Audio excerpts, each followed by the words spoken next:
గౌరవనీయులైనటువంటి సభాధ్యక్షులు, తెలుగుదేశం పార్టీ జాతీయ అధ్యక్షులు నారా చంద్రబాబు నాయుడు గారికి, యువ నాయకులు నారా లోకేష్ గారికి, తెలుగు ప్రజల రాజకీయ పర్వదినమైనటువంటి మహానాడును వీక్షిస్తున్నటువంటి తెలుగుదేశం పార్టీ కుటుంబ సభ్యులకు, పత్రికా విలేకరులకు, మీడియా సోదరులకు నమస్కారాలు. ఈ మహానాడు వేదికపై 44 సంవత్సరాల తెలుగుదేశ ప్రస్థానంపై మాట్లాడే అవకాశం ఇచ్చిన జాతీయ అధ్యక్షుల వారికి ధన్యవాదాలు తెలియజేస్తున్నాను. రామన్న రూపుదిద్దిన పార్టీని, చంద్రన్న తీర్చిదిద్దిన పార్టీని నారా లోకేష్ గారు తుదిమెరుగులు దిద్దుతున్నాడని ఈ సందర్భంగా మీ అందరికీ కూడా గుర్తు చేస్తున్నాను. ఈ మహనీయుడు పెట్టినటువంటి తెలుగుదేశం ప్రస్థానంలో మనమందరం మమేకమయ్యాం. 44 సంవత్సరాలుగా తెలుగు జాతి కీర్తిని జాతీయ అంతర్జాతీయ వేదికలపై రెపరెపలాడించినటువంటి చరిత్ర మనది అని సందర్భంగా గుర్తు చేస్తున్నా. సోదరులారా, స్వర్గీయ నందమూరి తారక రామారావు గురించి మాట్లాడాలంటే, అతని పలకాలంటే పదాలు ప్రవాహాలై సాగిపోతాయి, రాయాలంటే అక్షరాలు అశ్వాలై పరిగెడతాయి. జననం లేని మరణం అతనిది, మరణించి జననం హృదయాల్లో జీవిస్తున్నటువంటి మహానాయకుడు ఎన్టీఆర్ గారు.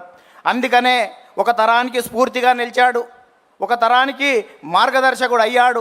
అతడే ఒక ప్రేరణ, అతడే ఒక స్ఫూర్తి, అతడే ఒక చైతన్యం, అతడే ఒక దిక్సూచి, అతడే ఒక మార్గదర్శి.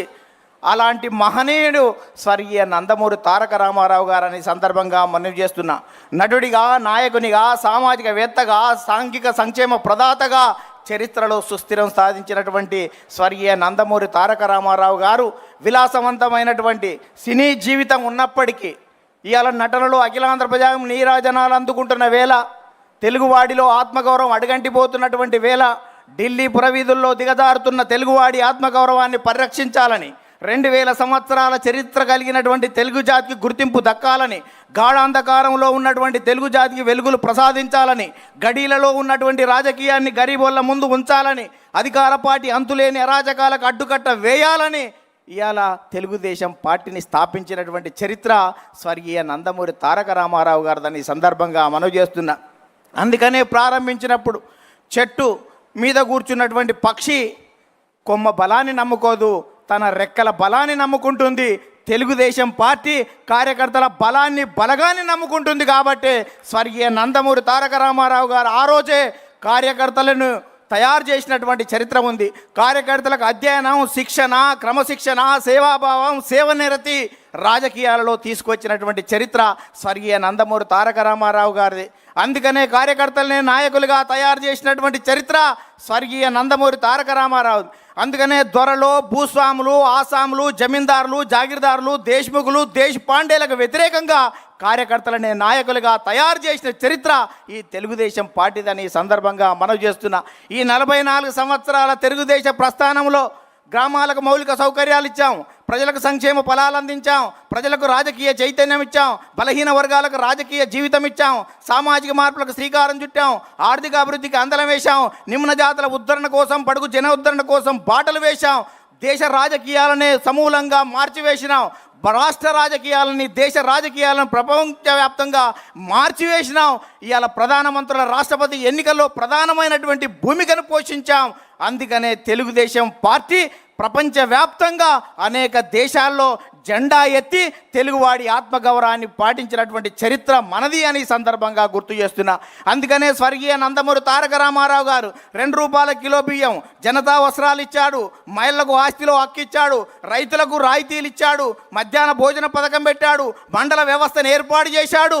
ఇన్ని రకాల కార్యక్రమాలు ఏర్పాటు చేసి ఈ దేశానికి సంక్షేమాన్ని పరిచయం చేస్తే ఆ తర్వాత వచ్చినటువంటి నారా చంద్రబాబు నాయుడు గారు విద్యార్థిగా, విద్యార్థి నాయకునిగా, గోల్డ్ మెడలిస్ట్గా, ఎకానమిస్ట్గా, ఎమ్మెల్యేగా, మంత్రిగా, ముఖ్యమంత్రిగా, ప్రతిపక్ష నేతగా, ఎన్డీఏ కన్వీనర్గా సుదీర్ఘ రాజకీయ అనుభవం ఉన్న చంద్రబాబు నాయుడు గారు అనేక సంస్కరణలు, జన్మభూమి, ప్రజల వద్ద పాలన, ఆకస్మిక తనిఖీలు, ఫ్లైఓవర్లు, ముందడుగు, చైతన్యం, ఆదరణ, దీపం, రోషిని వంటి పథకాలు పెట్టి అనేక సంస్కరణలకు శ్రీకారం చుట్టినటువంటి చరిత్ర నారా చంద్రబాబు నాయుడు గారిది. అందుకనే 44 సంవత్సరాలు గడుస్తున్నా నారా అంటే జనం రారా అని పిలుస్తున్నటువంటి చరిత్ర ఈ రాష్ట్రంలో ఉందని. అందుకనే చంద్రబాబు నాయుడుకు ప్రపంచవ్యాప్తంగా ఉన్నటువంటి అవకాశాలను యువత పునికి పుచ్చుకొని వెదికి పట్టుకోవాలనే ఉద్దేశంతో ఇవాళ విద్యకు ప్రాధాన్యత ఇస్తే ఇవాళ హైదరాబాద్ ఉమ్మడి రాష్ట్రంలో మైక్రోసాఫ్ట్ వచ్చింది, ఇన్ఫోసిస్ వచ్చింది, IRDA వచ్చింది, IIIT వచ్చింది, నల్సార్ వచ్చింది, నిఫ్ట్ వచ్చింది, ఇవాళ నేషనల్ కన్స్ట్రక్షన్ వచ్చింది, బయోటెక్నాలజీ పార్కు వచ్చింది, హైటెక్ సిటీ వచ్చింది, శిల్పారామం వచ్చింది. ఇవాళ భారతదేశంలో ప్రపంచంలో తెలుగువాడి ఖ్యాతిని నలుదికలా విస్తరించినటువంటి చరిత్ర ఇవాళ చంద్రబాబు నాయుడు గారు దాన్ని ఈ సందర్భంగా గుర్తు చేస్తున్నాను. అందుకనే ఈ రాష్ట్రం విడిపోయిన తర్వాత కూడా ఇక్కడికి మనం ఐటీ గురించి ఆలోచిస్తే సార్ AI గురించి, క్వాంటం గురించి, ఇవాళ డేటా సెంటర్ల గురించి మనకంటే ముందు ఆలోచిస్తున్నటువంటి మీ నాయకత్వంలో ఈ రాష్ట్రం సుభిక్షంగా ఉంటుంది. తెలుగు జాతి కీర్తి కోసం మీరు ఎంత ముందుకెళ్ళినా మేము రావడానికి సిద్ధంగా ఉన్నామని ఈ సందర్భంగా గుర్తు చేస్తూ యువ నాయకుడు నారా లోకేష్ గాలిపటంలా ఎంత గాలి ఎక్కువ వస్తే గాలిపటం పైకెగిరినట్టు ఇవాళ అనేక రకాలుగా ఇబ్బందులతో ఎదిగినటువంటి నారా లోకేష్ గారి నాయకత్వంలో భవిష్యత్తులో మరింత రాజుదేల్తామని సందర్భంగా గుర్తు చేస్తూ ఒక చిన్న కథ ఈ రాష్ట్రంలో ఉన్నటువంటి ప్రతిపక్ష పార్టీలకు అందరికీ గుర్తు చేస్తాను. ఒక 2 రాజులు పోరాటం చేసేటప్పుడు ఎవరో ఒకరు గెలుస్తారు, గెలిచిన వారు ఓడిన వారికి మరణశిక్ష విధించాలని చెప్పారంట. 2 రాజులు పోరాటం చేసిన తర్వాత ఒక రాజు ఓడిపోయిన తర్వాత గెలిచిన రాజు ప్రజలే చెప్పారు కాబట్టి మరణశిక్ష వేయమని చెప్పాడంట. మరణశిక్ష వేసే సమయంలో ఆ తాడు తెగిపోయింది. తాడు తెగిపోతే మళ్ళా అతను ఉరిదీసేవాడు రాజుకాడికి వచ్చి, రాజా ఉరిదీసే సమయంలో తాడు తెగిపోయిందంటే వాని పాపాన వాడు పోతాడు, వానికి క్షమించురా అన్నాడంట. క్షమించురా అని చెప్తే మళ్ళీ అక్కడికి వెళ్ళాడంట. వెళ్ళి మీ రాజు ఏమన్నాడు అన్నాడంట. ఏమన్నాడు అంటే మా రాజు నిన్ను ఉరిదీయొద్దంటాడు అనుకున్నావు కదా అన్నాడంట.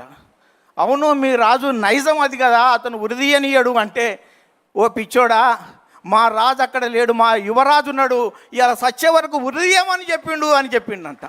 అందుకనే రాష్ట్ర రాజకీయాల నుంచి ఇప్పటి నుంచి మాట్లాడేటువంటి నాయకులు భవిష్యత్తులో తెలుగుదేశ పరిణామాలు ఏ రకంగా ఉంటాయో గుర్తుపెట్టుకోవాలని మీ అందరికీ గుర్తు చేస్తూ ముగిస్తున్నాను. ధన్యవాదాలు.